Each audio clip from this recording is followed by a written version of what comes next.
Are you ready? Speak be verb questions like a pro. டெய்லில English பேசுறதுக்கு be verb question forms ரொம்பவே முக்கியம். I am, she is, they are மாதிரி statements மட்டும் இல்லை. Are you ready? Is he okay? மாதிரி questions கூட must know. இப்போ இந்தல positive negative questions real life examples Tamil English explanation let's begin.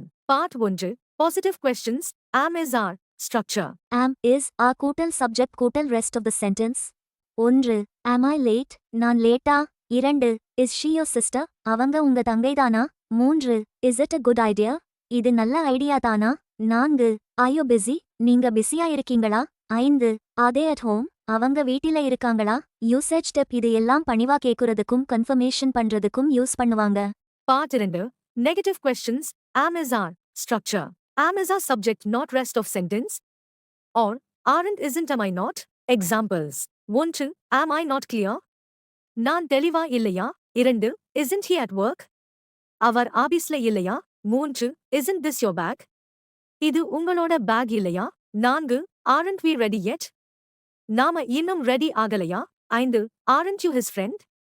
நீங்க அவர் ஃப்ரெண்ட் இல்லையா? Usage step surprise, doubt, confirmation இந்த மாதிரி எமோஷனுக்கு இந்த நெகட்டிவ் கொஸ்டின்ஸ் யூஸ் ஆகும். பி verb questions ஈஸியா இருக்கிறதால தான் நாம அதிகமா டெய்லி பயன்படுத்துறோம். Positive form are you okay? Is it true? Negative form aren't you ready? Isn't this your seat? Next time யாராவது are you coming? அப்படின்னு கேட்டா கான்பிடென்டா ஆன்சர் பண்ணுங்க. எஸ்சிட் அகாடமி ஸ்போக்கன் இங்கிலீஷ் ரீல்ஸ் மறக்காம பாருங்க. Subscribe now, speak bold.